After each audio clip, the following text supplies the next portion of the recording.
What if a tangible game plan could create more time and opportunity when it comes to the design of your legacy? I'd like to welcome John Ostenson to the Design Your Legacy podcast this lovely day. Welcome, John. Thanks, Angelina. Excited to be here. It's my pleasure to host you. And as I was chatting with you in the preamble, you've had a very well-defined career, both in the corporate world, and now here you are building your portfolio. And I look forward to today's conversation, both for the new investor as well as the seasoned investors out there that need to diversify because things are changing fast in today's baseline and landscape. Absolutely. So let's start out, if you would be so kind, to share a little bit of an icebreaker with the listeners regarding your background professionally, personally. What would you like to share to break the ice? Yeah, like so many of your listeners, I spent many years working for someone else in the corporate world and had a good run. But it was about 8 years ago that I took the plunge and stepped out into business ownership on my own. Started off as a franchisor, became a multi-brand franchisee, and now I get to help others find that freedom and that, kind of connect the dots on, that desire for business ownership and help them understand what are those opportunities that could be a good fit for them, and then what does it look like to make that jump. So, yeah, look forward to digging in because I think this message can help a lot of your listeners. Yeah, absolutely. So here's what I found so interesting because I have interviewed some other individuals that work as consultants for franchises, but what I think that you distilled very well is the idea and reality that franchises are an asset class. So just as somebody can invest in Bitcoin, or I think the latest is XRP in terms of cryptocurrencies, or they would like to invest in silver and gold to be diversified, to not lose the foundation, the financial foundation underneath their feet. I think a lot of people may not consider franchises because they think it's too complex. And I know one of the things that you broke down is, and I'm jumping ahead a little bit, but and I know you can, bring it back to the beginning, but one of the things that you broke down is the practicality of it. So what is deemed unsexy is sexy today when somebody chooses a franchise to invest in. So something as boring as sealing a driveway or renovations or related to something compacting one's trash. Very, very boring, unsexy, but yet it is a reality that people need. And so those are ideas that somebody could consider. Say more. Absolutely. No, and I'm an all of the above investor. I personally invest in real estate and energy and the public markets and private companies and private credit. So I'm an all of the above, but I think having business ownership as a piece of your portfolio is it makes a lot of sense. I mean, the tax code was written in favor of business owners and real estate investors, right? And so we actually see a lot of real estate investors now moving over because there's low inventory and high interest rates. They're saying, what's another tax advantaged alternative investment? So we see a ton of interest in franchising because when you think about business ownership, you can either go acquire a company.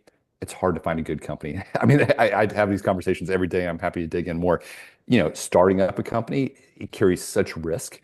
But if you can take a proven business model like franchising, and put a good manager in place, I mean, it comes down to having a good operator that runs that day to day for you, but allows you to then put it as a piece of the portfolio and doesn't have to be your day to day job.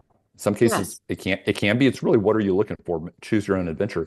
But like you said, there's so much variety out there. And what I found is when I say the F word franchise, people usually think fast food. That's what comes to mind, or maybe a hotel brand.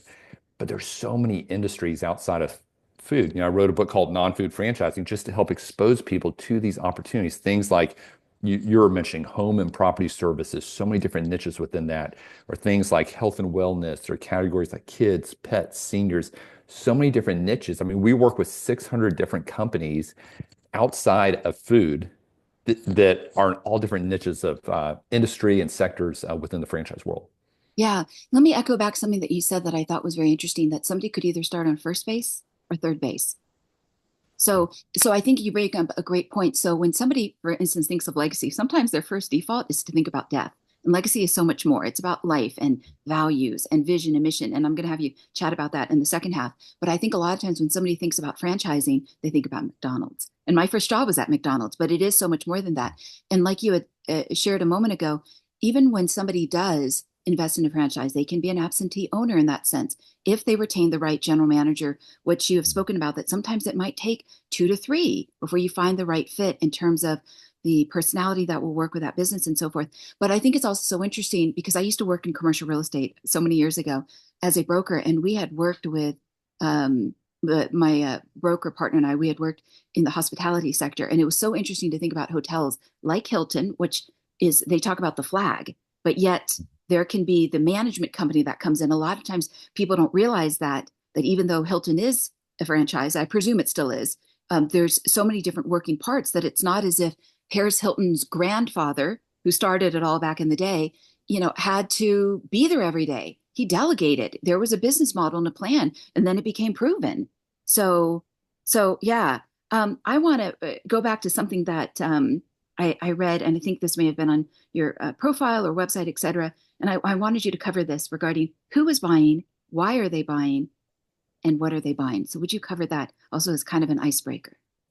Yeah, we see such a variety of people coming to the table with an interest in franchising. I mean, I've done placements this year with everyone from their 20s to their 60s, but I'd say quite a few individuals, I'd say in their 30s to 50s. That's kind of the sweet spot. And half of our clients say, hey, we're ready to leave our corporate job, or, we want to step out and become a business owner, for different reasons. A lot of times it's freedom, flexibility, being able to build your own empire, your own financial legacy.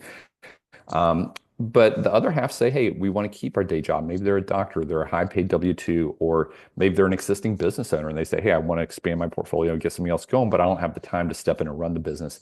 Now, the beauty of franchising is you've got a franchisor and a team on the sideline that can support a general manager that you put in place. Now, it's not totally hands off. It's not easy, or else everybody would be a business owner, right? It still takes work. I never want to sugarcoat that, but franchising makes it much more doable to have a side hustle legitimately scale up over time. So, all different types of backgrounds getting involved, different net worths, everyone from a net worth of 150,000 to, well into the tens of millions. We just had clients that bought trampoline parks. They bought 10 of these at $3.5 million each. So that's a $35 million purchase over time. Not that they're deploying all the capital all at once, but then we have other clients that are getting involved in things that are, 150,000, 200,000 investment, and they're using SBA loans. Banks love lending to franchises. That's a very common way to get into it. So, why are they buying? Again, it's an alternative tax advantaged investment. Business ownership is. It is a chance to step out and eventually live life on your terms and have that freedom and flexibility. A lot of our clients will buy franchises and then come back and buy more and build a portfolio. It's what I call franchise stacking. We've got so many case studies of that. Um, but what are they buying? I'll just mention some of the franchises that I own because I think that shows some diversity.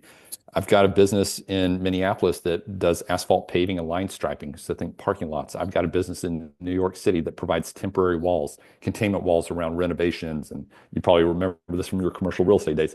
Um, I've got a business down in Florida, South Florida, that is a custom orthotics. It's the insoles. We use 3D printing to create inserts, and we also provide some, sandals and shoes and such. So, so much variety, everything from pet grooming to youth soccer, in-home senior care to dumpsters. I mean, but I will say, kind of like you mentioned earlier, some of these industries are a little less sexy, maybe less trendy. And that's one of the reasons I love the food guys. I support them, but my humble belief is there are easier ways to make money that are less trendy, less susceptible to consumer whims, that require fewer employees, less capital, all of that. Yeah, I think it's so interesting. And again, I think back to when I was 15 years old in Yorktown, Virginia, and that first job as a cashier at McDonald's. And one of the things that was so interesting in that neighborhood was the lady who owned that McDonald's. I think she owned three. And I remember being a teenager, and everyone would wonder why was she so rich? She had a Mercedes Benz. She had a gigantic home. And the answer was she was franchising. That was the answer. And I Yeah. find it so interesting. A couple of things I wanted to bring up, and then I have a question for you to loop back. Pole cleaning, oil change services, but the one that I found the most interesting is martial arts, given the anti-bullying trend these days with the children coming up. Yeah. No, you think about what are those macro trends, and as a parent, you're always looking for activities for your kids, right? And some kids aren't as into team sports. Maybe martial arts could be a fit. What are other macro trends that we see out there right now? It's the aging population. I know you deal with this a lot, probably day to day, and it's they want to age in place. They want to live in their homes. And so you think in-home senior care, we do a lot of placements there, but then it's all these other services that could be add-ons to that. So I had some clients recently in Boise, Idaho that bought an in-home senior care business, came back to me 6 months later and said, John, what's another business that we can layer in here? And I introduced them to one that provides wheelchair ramps and stair lifts and retrofitting their bathrooms, mobility solutions in home. it's a perfect add-on to, they jumped into that one. And so it is neat when you can create opportunities. Maybe there are opportunities in the kids space. Maybe you have a tutoring franchise that complements the martial arts, and you can build that trust with the customer base and then layer in additional, Yeah. businesses. So let me circle back with a question when you were talking before regarding the answer to who is considering franchising and so forth. So I wondered, why is it so hard to make the transition? Like you had said, it's not for everyone. And I know in prior podcasts you had mentioned that it's fear. And the reason why I'm looping back regarding this question is I know individuals that have been in corporate America and they're finding themselves being laid off, or they have an MBA and additional degrees, letters behind their name, and yet they're saying to themselves, when I go out to the job market, this isn't me, but these are other people that I've talked to. They're saying, do you want to know how hard it is for someone who's 50 or 60 to find a job in today's economy? And I'm thinking those individuals are perfect. They've got equity in their homes. They could invest in franchising, and yet they're not jumping off the diving board. So is it mindset? Is it fear? Is it having to grow in different capacities? Anything worth doing is going to require some degree of risk. I mean, right? And I think everyone's risk profile is different. Now, everyone's background's different. Maybe their spouse is super risk averse. We see that oftentimes. Um, some people, franchising is not a fit because they're too entrepreneurial. They want to put their thumbprints all over. But again, for so many people that come from the corporate world, come from different backgrounds, that say, I've always wanted to be an entrepreneur. I don't have that next big idea, or that technology space scares me. There's so many startups. Introducing them to tangible operating businesses that make sense, that are not going out of style, it can really be a good fit. But yeah, the reasons why people get held back, oftentimes it comes down to doubts, fears, concerns. I mean, it's the same reason, we don't make, the big real estate investment or other investments.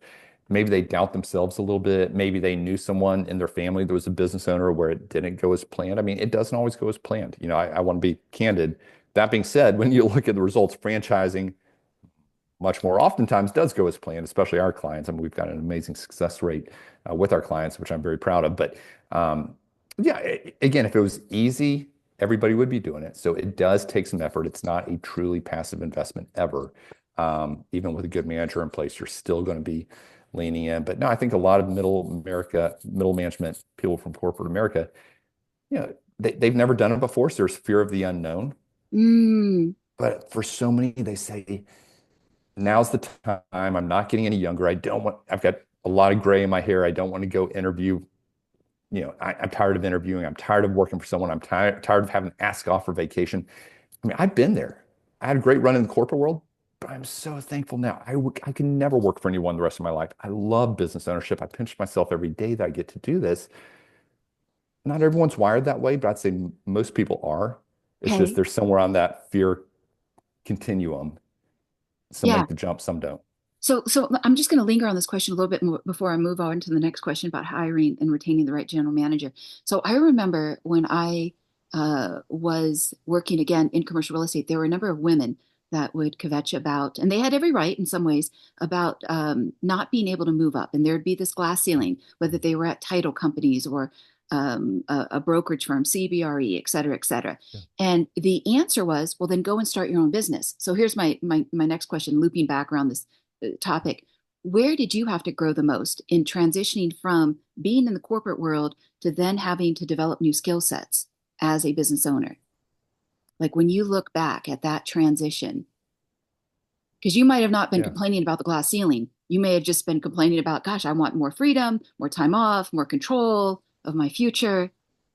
Yeah. I would say I'm the hardest boss I've ever had. Mm, Now, when I was in the corporate world, there were guardrails. I couldn't be as hard as maybe at times I wanted to be, right? I had to be nice, fit the culture, all of that. But I'd say early on in my business ownership, I pushed myself hard. Yeah, I was in the office at 6 in the morning, and was working while I was on vacation. Over time, I've evolved into a healthier work-life balance that's now very healthy. But I'd say that was a big learning for me, was just how I operate in that capacity. I mean, first off, in fact, I've got discipline, I've got drive. Those are needed, right? Some people lack that. For me, it almost was overkill, and I had to pull myself back and say, hey, wait a minute, enjoy the ride. It's not all about the destination. Don't be so future oriented. Live in the moment. That's always good advice. I remind myself of that every day with three young kids. Live in the moment, right? Um, but I'd say that was my biggest thing was just understanding kind of how to manage yourself. That there could be a different way. Yeah. And one of the things that helped me the most, and I encourage all business owners to do this, is find a mastermind, find your tribe, find other business owners that can relate. I mean, the conversations are just different. Most of my friends now are business owners, and we can relate on so many different things. And I mean, we all do a lot of passive investing as well. And so we're talking about our investment companies and, sharing tax tips and stuff that health and wellness ideas, everyone cares about their family. Like there's a lot of synergy there, but the conversations are just so different than I have with W-2 employees. When I hear someone say, yeah, I need to ask my boss about that. It sounds weird to me these days, right? Because Because that's you've the world grown I use. past that. I've grown past that. And so Yeah. your friend groups do change, but I encourage people find other business owners that can relate to you, challenge each other, hold each other accountable, but also learn how to manage yourself from others. Yeah, one of the distinctions you made in a prior podcast was you had talked about high payoff activities. So leveraging systems, assistants, et cetera. Because it's very interesting. In the world of designing your legacy, time is an asset that is non-renewable. And I think you've also realized that in an aha moment, an epiphany, that the asset of your time, if you can delegate it, why not delegate it? If you can grow to that place of letting go of some of that control. Yeah. Every day I think about what can I automate, delegate, or potentially eliminate. And there's so much changing with AI now. I'm going through courses and talking to others about how do we leverage AI? Where do we start? But no, I had a business coach, Jack Daly, and he actually lives right down the road from you. But he talked about high payoff activities, HPAs. And it's like, what are the things that only I can do in the business where I get the most leverage for every hour that I put into the business?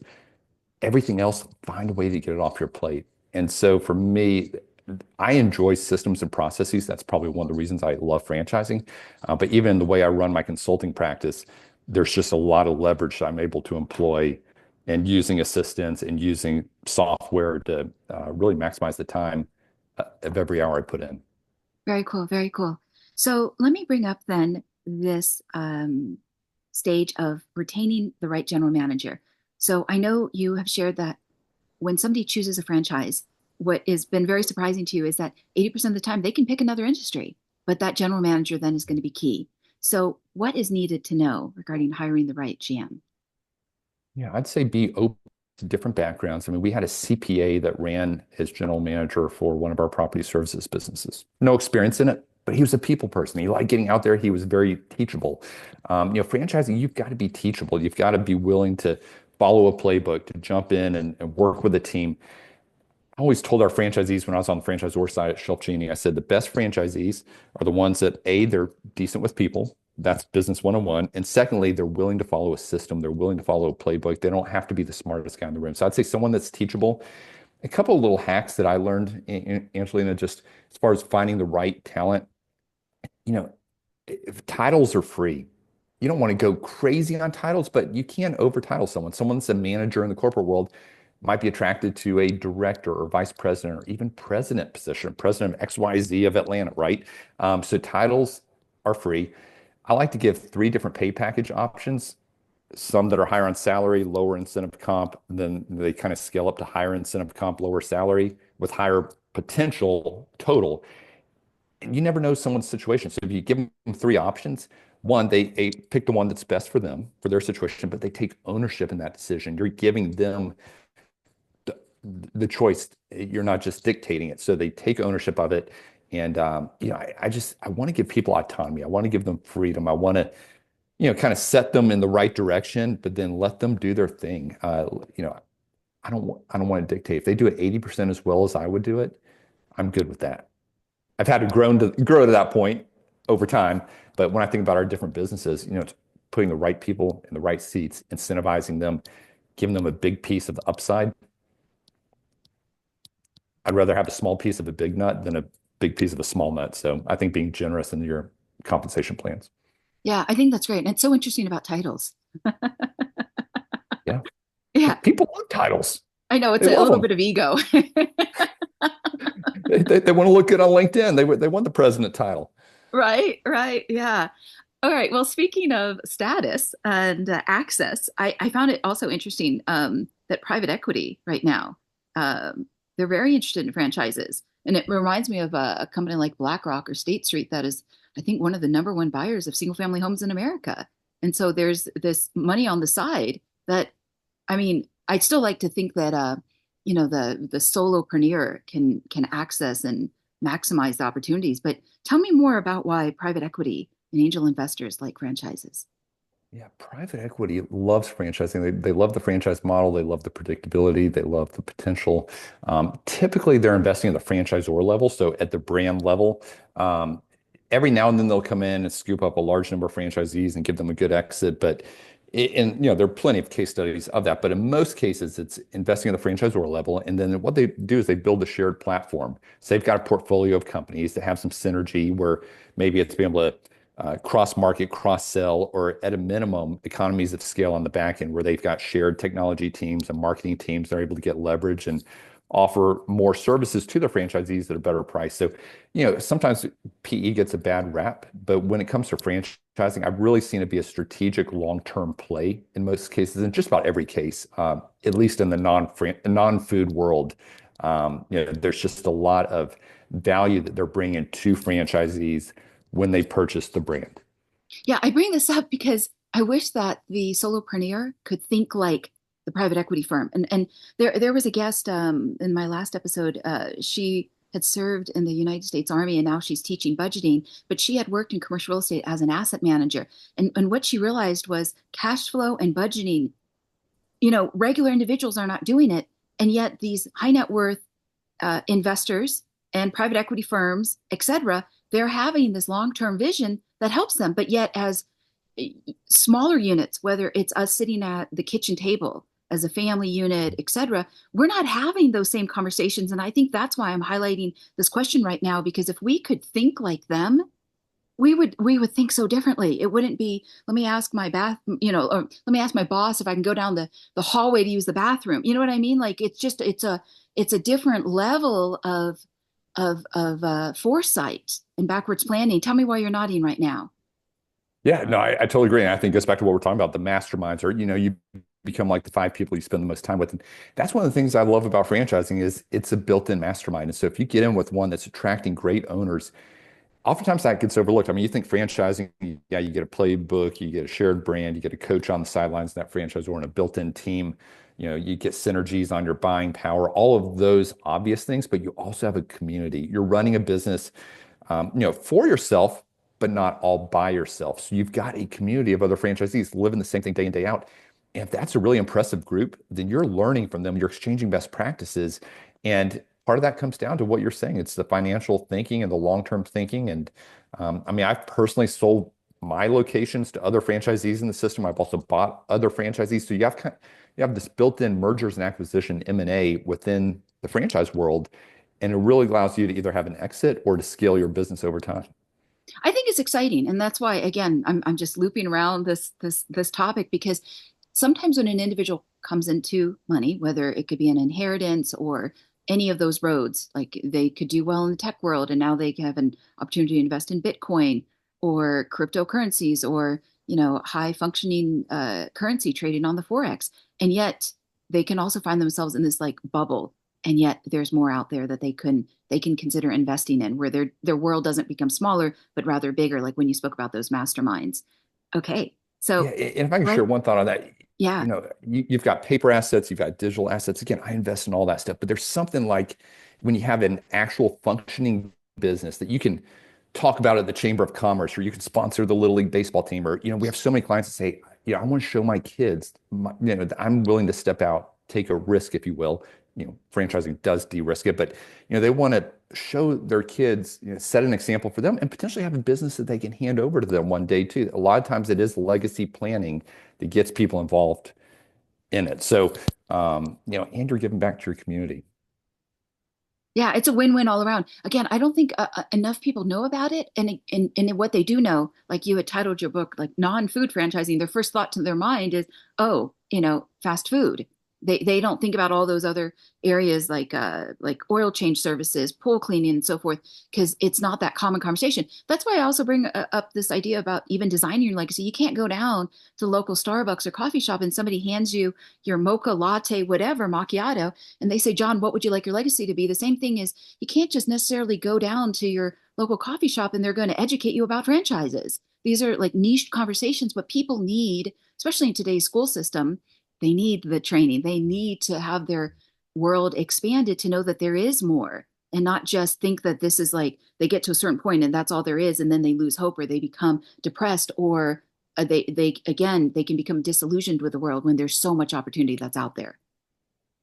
100%. And I think that most people have an idea of business ownership. I think everyone thinks about it a little bit differently, but I'd say most Americans, I think it's just how we were raised, at least, and you can probably say this globally too. And I know a lot of your listeners are outside the US, but I think intrinsically, you want to be the controller of your own destiny. You want to be able to live life on your terms. You want to be able to say yes to the things you want to say yes to. And so there's like all these characteristics. It's like the point to business ownership. And so you go through life and you have those coffee conversations throughout the years. You become a wannabe-preneur. You consume a lot of content. It makes you feel good. And you keep saying maybe one day, but you don't have that $1 million idea. And so finally it's like, wait a minute, franchising can be that path that connects the dots to business ownership, where I at least have a higher degree of success going in, potential for success.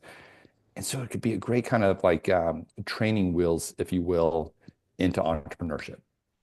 I think it's great, especially because if there's a proven playbook, it just makes it easier. Yeah. Definitely. Before I transition over to the legacy portion of today's episode, I did want to, just out of curiosity, ask you about tax forms. So, like, if an IRS form 1041 is for trusts and estates, what is the tax forms for franchises? Do you know offhand? And if you don't, that's okay. Yeah, I mean, there are franchises I'm invested in passively where I get a K1 as just a limited partner. But the vast majority would be more of a 1099. And so it's just income end of the day, that hits my personal schedule. So, I'm primarily set up as a single member LLC. I do have a holding company that owns some of my investments, and that's more of a partnership return. But by and large, it just flows down to the bottom line. And that's the beauty of business ownership is when I talk about being tax advantaged, there's so many things you can do. You're building a cash flow, you are building an asset that you can sell, but you're also getting those tax benefits that the government allows for. I pay my 3 kids in the business as an example. I've got a whole list of things they do if ever the IRS questions me, and by paying them each about 14,000 a year, so they don't have to file a tax returns below the limit. But then I take 7,000 of each of those and put it into a Roth IRA because they've got earned income. So I've been doing this for a few years. So you're starting to build up these Roth IRAs. They're going to be such a gift to them down the road. And then they use the other part for their private school tuition to, I wish it covered all the private school tuition, but at least puts in, it cuts into it. Thank you for being transparent about that because I think a lot of times people wonder, like, what is if I dip my toe in, what else is there to know? So I think that's kind of yeah. So thank you The for things speaking you into do, that. yeah, Yeah. defined benefit plans. And so, I mean, you know all this stuff. There's so many different levers you can pull as a business owner. Yeah. The other thing I want to bring up again before I ask you about what the word legacy means to you, I thought it was interesting. You talked about franchise stacking in a prior podcast, and there can be, let's say, $30 million with businesses that all have synergies. And I thought that was also just from a business standpoint, something to ponder and consider for someone that's considering this area. Yeah, everyone's at a different stage, but moving towards that. But I'll use my client Nathan in South Carolina as an example. Nathan is the largest franchisee of 2 minute truck moving service. He operates in about 12 different markets, and over time, he's acquired other franchisees and kind of built up this portfolio. And does I think around 40 million a year in revenue. So he's built up a sizable organization. He's built up a sizable organization. And through doing this, every year or two, he comes back and says, Hey, John, I want to buy another franchise. What do you recommend? I introduce him to a few different options. He picks one and he puts a young person from his organization in charge of that franchise, gives them equity and the autonomy to go build it, and gives some space on the cap table. So, that's a good example where he's built up a portfolio over time. It allows him to attract more talent because he's able to give them more career opportunities as well. Yeah, that's very, very cool. Thank you. Thank you. Yeah, this is real life. This is the practical of it's more than just theoretical. Like some people can sit in business school and then they wonder if I don't work for that Fortune 100 or 500 company, what does it look like? And so I think it's important to speak into this. All right, so this is the legacy bit right now. So what does the word legacy mean to you personally? Yeah, I try to live my life with the idea of stewardship, and I think there's a lot of synergy between stewardship and legacy. And so, I believe that to whom much is given, much is expected, and that translates different ways, whether it be resources, whether it be time, whether it be abilities, influence. I work hard. I could always do a better job, but I try to be a good steward, and I think a lot of that transcends into legacy. And it's like what when I get to the end of my life, I want to look back and, have, I want to be exhausted. I don't want to go out tired. I want to go out tired. I don't want to just be chilling on a beach somewhere. But it's, really, it comes down to the relationships and the impact that you've had and the influence that's going to carry forward beyond that. I mean, certainly I do all the things I can from a financial standpoint to leave a legacy. A lot of different vehicles around that, insurance and trust and such. But more importantly, I would say is the impact that you have on those that are close to you and their ability then to exponentially impact others. Yeah, that's very cool. I know you've also spoken about other individuals that you know, entrepreneurs and so forth, whether they're in your masterminds or outside of those specific masterminds that have talked to you and with you about legacy. And I thought that's very interesting because it's coming up now, I think, more in the public consciousness. Yeah, absolutely. We all want our lives to matter, right? And it's how do you spend your time? How do you spend your resources? There's definitely been a big movement. I think COVID spurred it more too. This desire maybe not to go into an office every day. In some cases you have to. I don't want to belittle that, but at the end of it, it's so you can spend more time with your family. You can have more impact in your community. I mean, I'm very blessed to be around a group of business owners that we get together every month and we talk about things that matter. We talk about our businesses, we talk about our investments, talk about our health. But there's also a component around matter. What matters? Are we on Mhm. track? Are we focused on the right things? And when one of us has blind spots, we point it out. Hey, we haven't heard you mention your spouse recently, or hey, have you taken any one-on-one trips with your kids, or things that in the past maybe they've done? We kind of hold each other accountable. I think it's important. It's important to have those relationships that know you well, that will keep you going down the right path because it's so easy to get wrapped up in the day to day, but to step back and pause every now and then and say, what really matters at the end of the day? Yeah, I think that's brilliant. I think that's very, very, very cool. Yeah, you had written to me about strategy, or maybe that was your assistant. And I thought that's interesting because not everyone says to themselves, I'm going to have a legacy strategy. So somebody in your path must have planted the seed. Yeah, no, I think, starting with the end in mind, I mean, Stephen Covey, right? You've got to know where you're going and then figure out what that path is to get there. And that's why I'm passionate about franchising because it's helped me and I've seen firsthand how it's helped so many others. But it can be a strategic move to get you going on the path that leads to that ultimate destination. Yeah. So let me ask you about values for a moment, because I feel like values are that pillar. They are the legs to the chair, whether it's three values or four core values. So I might guess that stewardship, impact, relationships might be your values, but you tell me, what do you think are your core values that Yeah, lead the way? yeah, certainly, loving those around me, for me, faith, family, my health is important. I'm always trying to prioritize things accordingly, faith, family. Oftentimes business does bump up higher than it should at times, but it's a vehicle to the end. And you'll hear people say it doesn't matter how much money you make. And I nerd out on this stuff. I enjoy numbers. I enjoy business. It's a game to me. But I do believe that a lot of times people are copping out when they say that. Instead, they should be focused on doing everything they can to build the wealth, to build a legacy, because it gives them the freedom, again, the freedom to spend the time to give to the things they care about. So for me, stewardship, love, the idea of giving, the idea of just, again, starting with the end in mind, being intentional. Intention's always been a big one for me. So, I don't have five that I point to and say, here are the five that I live by every day, but it's this idea, and a lot of it, again, just is driven by my faith and things that, I believe about how we're supposed to live. And, I fail every day and I do my best to make up for it, right? But in a day, faith, family, health, business, that's what matters. Oh, I think that's wonderful. And that leads me to my next question, which has to do with the hardcover coffee table book.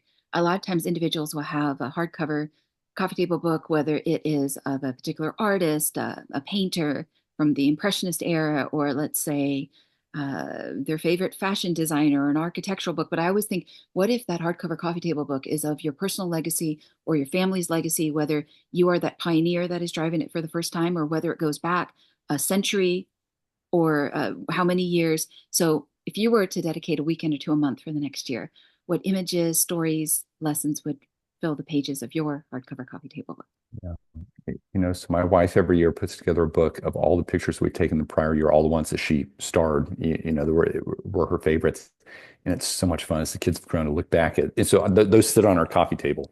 But looking back at the games I've taken my sons to, the times I've coached their teams, the things I've gotten to do with my daughter and the adventures we've taken as a family. And there's a great book out there, Die with Zero.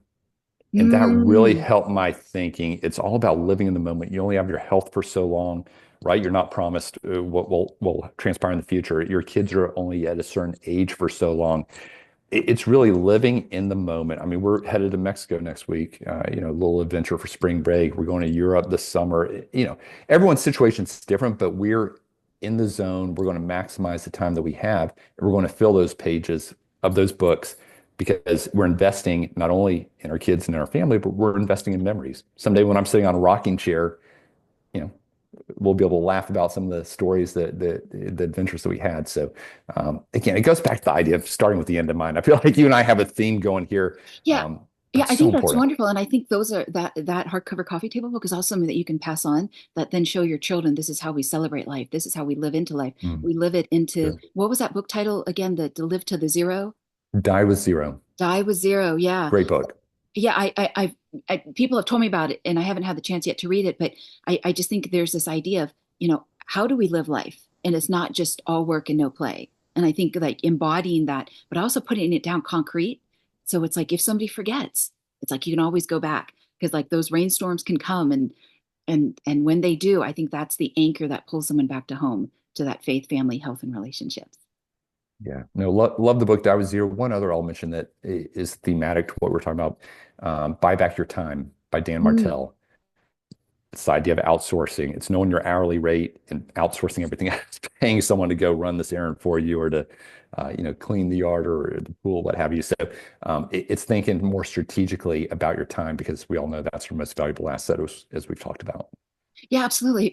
It's interesting. I don't know your age bracket, and I'm not going to ask. I'm in my 40s and mid 40s, and so when I look back, I just think, Mid 40s here too. okay. When I look Yeah. back, I just think, wow. Not only did it go so fast, but it just now you appreciate it because it's kind of like the sands of time, and you can't like flip it. And I think you and I are both at that age, at that stage of life. And I have these conversations every day with others that are at that same stage of life.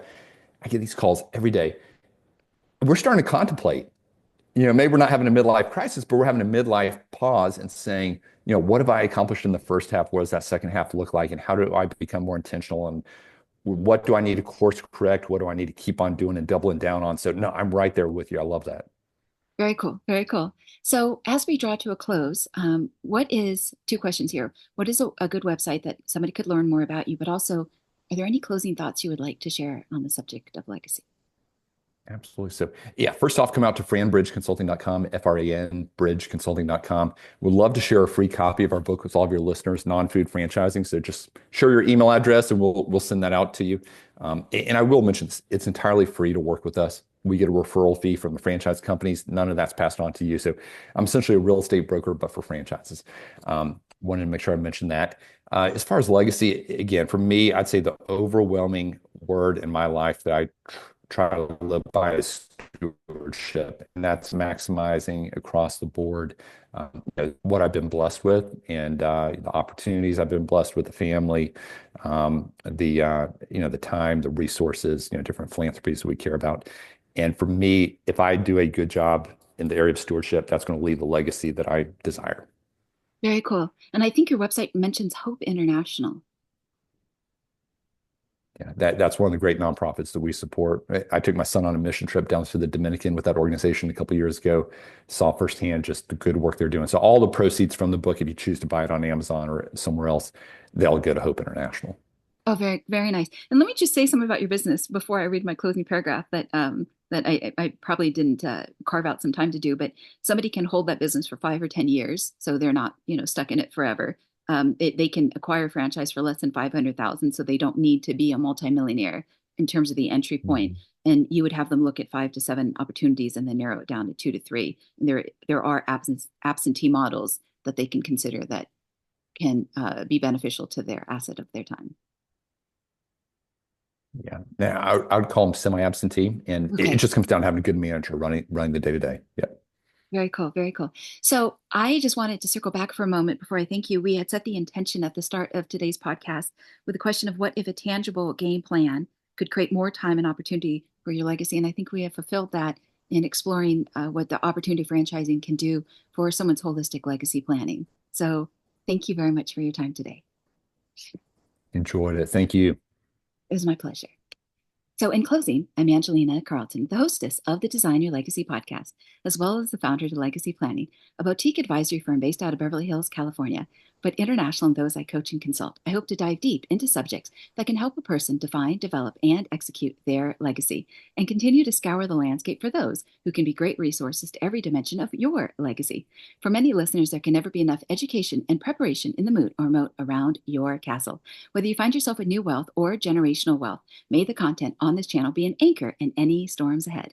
We do our best to provide original content for your intellectual and emotional curiosity. If you're tuning in on Apple Podcasts, Spotify, SoundCloud, etc., please remember to rate and review, share with your family and friends. And if you feel so inclined, please send an email to either John or myself and share your thoughts and feelings about today's conversation. So thank you so much for joining, and thank you, John, for speaking into your legacy.